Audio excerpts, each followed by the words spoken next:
दोस्तों आज है 16 दिसंबर। तो आज की हम हरियाणा करंट अफेयर के क्वेश्चनों को रिवीजन करेंगे। लेकिन उससे पहले मैं आपको बता दूं कि अगर आप हमारे चैनल पर पहली बार आए हैं तो आप हमारे पिछले क्वेश्चनों को पीडीएफ के रूप में भी डाउनलोड करके पढ़ सकते हैं। 1 महीने की पीडीएफ आपको 15 रुपये में, 6 महीने की 40 रुपये में और 1 साल की 60 रुपये में मिल जाएगी। सभी लिंक डिस्क्रिप्शन में अवेलेबल हैं, आप वहाँ पर जाकर इन्हें डाउनलोड कर सकते हैं। दोस्तों अगर डाउनलोड करने में आपको कोई प्रॉब्लम आ रही है या फिर आपको डाउनलोड करना नहीं आ रहा है तो आपको बस यहाँ पर दिए गए इस QR कोड को स्कैन करना है और उसके बाद आप जितने भी महीने की पीडीएफ खरीदना चाहते हैं उतने ही पैसे आप पेटीएम से, वॉलेट, UPI, गूगल पे या फ़ोनपे से आप पे कर सकते हैं और उसका स्क्रीनशॉट आपको हमारे स्क्रीन पर दिए गए व्हाट्सएप नंबर पर सेंड कर देना है। तो जो PDF फाइल है वो हम आपको व्हाट्सएप के द्वारा ही सेंड कर देंगे। तो चलिए शुरू करते हैं आज की वीडियो। पहला प्रश्न है, हरियाणा में किसान कॉमन सर्विस सेंटर व मेरी फसल मेरा ब्यौरा केंद्र के अलावा अब किस केंद्र में जाकर अपनी फसल संबंधी जानकारी और फसल की पेमेंट संबंधी जानकारी का अपडेट ले सकेंगे? तो ये ले सकेंगे अटल सेवा केंद्र पर। किसानों के लिए कॉमन सर्विस सेंटर से सुविधाएं बढ़ाई जाएंगी। इसके लिए खाद्य एवं आपूर्ति विभाग के अधिकारी एवं कर्मचारी इनसे संपर्क में हैं। ये किसानों का पंजीकरण करेंगे। यही नहीं, किसान अब की बार अटल सेवा केंद्र में जाकर अपनी फसल संबंधी जानकारी और फसल की पेमेंट संबंधी जानकारी का अपडेट भी ले सकेंगे। किसानों को मेरी फसल मेरा ब्यौरा के तहत अपनी फसल संबंधी जानकारी अब की बार 1 जनवरी से देनी होगी। वर्ष 2021 में प्रदेश में 75 से 80 लाख टन गेहूं खरीद के इंतजाम किए जाएंगे। अब की बार प्रदेश में 25.34 लाख हेक्टेयर में गेहूं बिजाई का लक्ष्य निर्धारित किया गया है, जबकि 119 लाख टन से अधिक कुल उत्पादन का लक्ष्य रखा गया है। गेहूं सीजन 2021 में किसानों का गेहूं खरीदने की तैयारियां शुरू हो चुकी हैं। अगले सीजन में जे फार्म के जरिए किसानों के खाते में सीधे गेहूं की पेमेंट भेजी जाएगी। सभी मंडियों में किसान हेल्प डेस्क भी बनाए जाएंगे। इसके बाद है, हाल ही में हरियाणा सरकार के द्वारा स्पेशल पब्लिसिटी सेल के चेयरमैन पद से किन्हें हटाया गया है? तो ये हटाया गया है जय भगवान को। आप फोटो में इन्हें देख सकते हैं। हरियाणा सरकार ने मोदी भक्त जय भगवान, जिनका दूसरा नाम है राकी मित्तल, इनको तुरंत प्रभाव से स्पेशल पब्लिसिटी सेल के चेयरमैन पद से हटा दिया है। अतिरिक्त मुख्य सचिव धीरा खंडेलवाल ने आदेश जारी किए हैं और पद से हटाए जाने की वजह अपरिहार्य कारण बताए हैं। राकी को इस साल फरवरी में सरकार की ओर से यह पद दिया गया था। वे एक सुधार योजना प्रोजेक्ट के डायरेक्टर भी बनाए गए थे। रॉकी पिछले 6 साल से सरकार के प्रचार की जिम्मेदारी भी संभाल रहे थे। बता दें कि रॉकी मित्तल मोदी भक्त कहलाते हैं। उन्होंने प्रधानमंत्री नरेंद्र मोदी और मुख्यमंत्री मनोहर लाल की तारीफ में कई गाने भी गाए हैं। रॉकी मित्तल ने कांग्रेस नेता राहुल गांधी पर भी कई विवादित गाने बनाए हैं। इसी वजह से रॉकी मित्तल काफ़ी ज़्यादा विवादों में भी घिरे रहे हैं। उन पर राहुल गांधी के खिलाफ बनाए गए गानों में अपशब्दों का इस्तेमाल करने का आरोप भी लगा था। राकी ने एल्बम बनाकर यूट्यूब पर अपलोड की है और कई सोशल प्लेटफॉर्म पर उसका प्रसारण भी किया है।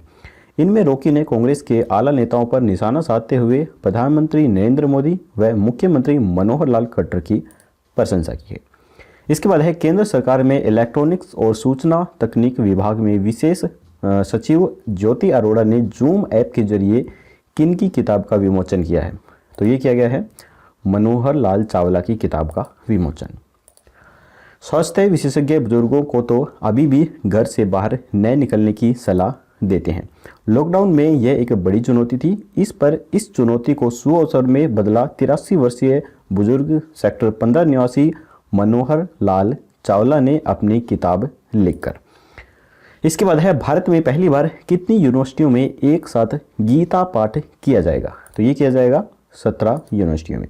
देश के 17 संस्कृत विश्वविद्यालय पहली बार अंतर्राष्ट्रीय गीता महोत्सव के साथ जुड़ेंगे और पहली बार विश्व के कोने कोने में इस विश्वविद्यालय के कार्यक्रमों को ऑनलाइन प्रणाली से देखा जा सकेगा। देश के 16 विश्वविद्यालयों में 21 से 25 दिसंबर और महर्षि वाल्मीकि संस्कृत विश्वविद्यालय पुंडरी में 17 से 25 दिसंबर तक महोत्सव के कार्यक्रमों का आयोजन किया जाएगा।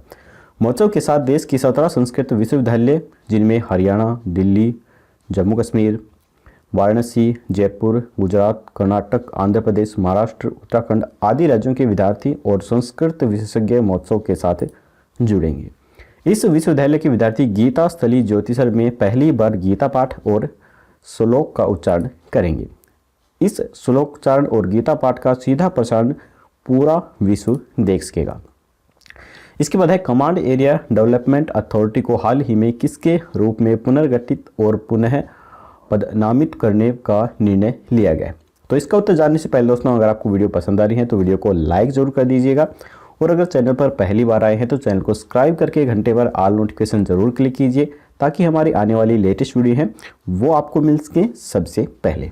तो इसका आंसर है MICADA।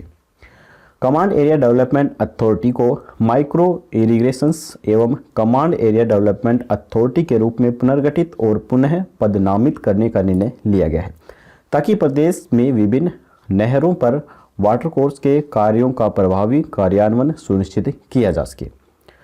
इसके बाद है मुख्यमंत्री श्री मनोहर लाल खट्टर ने कहाँ पे सूचना जनसंपर्क एवं भाषा विज्ञान के online release orders and billing system की शुरुआत की है। तो ये की गई है चंडीगढ़ के अंदर। मुख्यमंत्री श्री मनोहर लाल खट्टर ने चंडीगढ़ में सूचना जनसंपर्क एवं भाषा विज्ञान के online release order and billing system की शुरुआत की है। जल्द ही विभाग के विज्ञापन रिलीज ऑर्डर और बिलिंग सिस्टम्स ऑनलाइन हो जाएंगी तथा विज्ञापन संबंधी कार्य में पारदर्शिता और कार्यकुशलता भी आ जाएगी। सरकारी विभाग या संस्थान जनसंपर्क विभाग को अपने विज्ञापन संबंधी अनुरोध ऑनलाइन भेज सकेंगे और समाचार पत्रों को विज्ञापन का आवंटन ऑनलाइन होगा, जिससे समय व संसाधनों की बचत भी होगी। समाचार पत्रों और मीडिया हाउसेज के विज्ञापन बिलों का भुगतान समय पर हो सकेगा और उनकी शिकायतें भी दूर हो सकेंगी। इसके बाद है किस यूनिवर्सिटी के कृषि वैज्ञानिकों ने गेहूं की WH1270 उन्नत किस्म विकसित की है। तो ये की गई है HAU हरियाणा एग्रीकल्चर यूनिवर्सिटी के द्वारा। चौधरी चरण सिंह हरियाणा कृषि विश्वविद्यालय हिसार के कृषि वैज्ञानिकों ने गेहूं की WH1270 उन्नत किस्म विकसित की है। इस किस्म को भारत के उत्तर पश्चिम मैदानी इलाकों के लिए अनुमोदित किया गया है। WH1270 की औसत उपज 75.8 क्विंटल प्रति हेक्टेयर और 91.5 क्विंटल प्रति हेक्टेयर की संभावित उपज है। इसके बाद है हरियाणा के किस विश्वविद्यालय को Times Higher Education World University Subjects Ranking 2021 में स्थान मिला है। तो ये मिला है गुरु जम्बेश्वर विज्ञान एवं प्रौद्योगिकी विश्वविद्यालय को। विश्व भर से 1149 विश्वविद्यालयों व शैक्षणिक संस्थानों ने रैंकिंग के लिए आवेदन किया था। विश्वविद्यालय को the Time Higher Education World University Subject Ranking 2021 में फिजिकल साइंस विषय श्रेणी में 601 800 के बीच का रैंक बैंड मिला है। The Times Higher Education London के द्वारा जारी रैंकिंग में विश्वविद्यालय ने इस श्रेणी में 23.1 से 31.6 स्कोर अर्जित किया है। तो यहाँ पर हमारे हरियाणा करंट अफेयर के क्वेश्चंस खत्म होते हैं। अब हम अपना रिवीजन टेस्ट लगा लेते हैं। तो पहला प्रश्न है, हरियाणा में किसान कॉमन सर्विस सेंटर व मेरी फसल मेरा ब्यौरा केंद्र के अलावा अब किस केंद्र में जाकर अपनी फसल संबंधी जानकारी और फसल की पेमेंट संबंधी जानकारी का अपडेट ले सकेंगे। तो ये ले सकेंगे अटल सेवा केंद्र पर। हाल ही में हरियाणा सरकार के द्वारा स्पेशल पब्लिसिटी सेल के चेयरमैन पद से किन्हें हटाया गया है। तो ये हटाया गया है जय भगवान को। केंद्र सरकार में इलेक्ट्रॉनिक्स और सूचना तकनीकी विभाग में विशेष सचिव ज्योति अरोड़ा ने जूम ऐप के जरिए किनकी किताब का विमोचन किया है। तो ये किया गया है मनोहर लाल चावला की किताब का विमोचन। इसके बाद है भारत में पहली बार कितनी यूनिवर्सिटियों में एक साथ गीता पाठ होगा। तो ये होगा 17 यूनिवर्सिटियों में।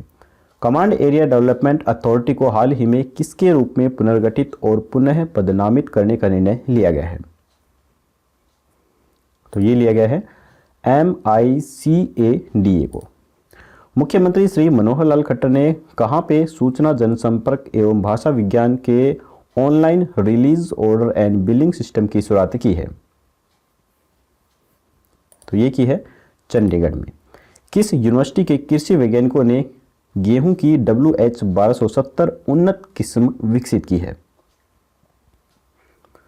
तो ये की गई है HAU चौधरी चरण सिंह हरियाणा एग्रीकल्चर यूनिवर्सिटी के द्वारा। हरियाणा के किस विश्वविद्यालय को Times Higher Education World University Subjects Ranking 2021 में स्थान मिला है। तो ये मिला है गुरु जम्बेश्वर विज्ञान एवं प्रौद्योगिकी विश्वविद्यालय। तो यहाँ पर हमारा रीजन टेस्ट भी खत्म होता है। अब हम कल के क्वेश्चन का आंसर देख लेते हैं। तो कल हमने आपसे पूछा था कि हरियाणा का पहला पोस्ट कोविड क्लिनिक कहाँ पर बनाया जाएगा। तो काफ़ी सारे स्टूडेंट ने इसका सही आंसर दिया था। जिन्हें नहीं मालूम उन्हें बता दूं, इसका राइट ऑप्शन है ये रोहतक के अंदर बनाया जाएगा। रोहतक के Pandit Bhagwat Dayal Sharma post graduate institute of medical science यानी कि रोहतक पीजीआई में पोस्ट कोविड क्लिनिक बनाया जाएगा। इसके माध्यम से कोरोना वायरस यानी कि कोविड-19 के संक्रमण से ठीक हो चुके मरीजों का 6 माह तक फॉलोअप किया जाएगा। सबसे पहला फॉलोअप ठीक होने के 1 सप्ताह बाद, दूसरा फॉलोअप 1 माह के बाद और तीसरा फॉलोअप 3 महीने बाद और फिर 6 माह बाद इन मरीजों का फॉलोअप किया जाएगा। इसके लिए pulmonary and critically care medicines और मेडिसिन विभाग के चिकित्सकों को जिम्मेदारी दी गई है। तो चलिए अब हम आज का क्वेश्चन देख लेते हैं। आज का क्वेश्चन है कि हरियाणा के किस जिले के निवासी केसरा राम को $25,000 का अंतर्राष्ट्रीय पुरस्कार दिया जाएगा। तो राइट ऑप्शंस आपको हमें कमेंट बॉक्स में बताना है। यहाँ पर 4 ऑप्शन दिए गए हैं, गुरुग्राम, रेवाड़ी, रोहतक या फिर हिसार। कल की वीडियो में आपको इसका जवाब मिल जाएगा। दोस्तों यहाँ पे मैं एक चीज़ बता देता हूँ कि कल मैंने क्वेश्चंस बताया था जिसका आंसर मैंने आपको वहाँ पर मानेसर बताया था और उसका मैंने ज़िला आपको रेवाड़ी बता दिया था। तो वो जल्दी मैं आपको बता दिया था, उसके लिए आई एम सॉरी, क्योंकि मानेसर जो है वो गुरुग्राम जिले के अंतर्गत आता है, ना कि रेवाड़ी जिले के अंतर्गत। तो दोस्तों आप थोड़ा समझ जाया करिए क्योंकि हमारे पास काफ़ी काम रहता है, इसमें जल्दी में कुछ गलतियां हो जाती हैं। तो अगर आपको उनके बारे में पता चल जाता है तो आप उन्हें ठीक कर लिया करिए। वैसे हम कोशिश करते हैं कि आपको सही जानकारी दे सकें, तो उसके लिए आई एम सॉरी। तो चलिए आज की वीडियो यहीं पर ख़त्म होती है। अगर आपको वीडियो पसंद आई हो तो लाइक ज़रूर कीजिएगा और चैनल को सब्सक्राइब करना बिल्कुल मत भूलिए। तो चलिए कल मिलेंगे ऐसी ही एक और नई वीडियो के साथ। तब तक के लिए जय हिंद, जय भारत।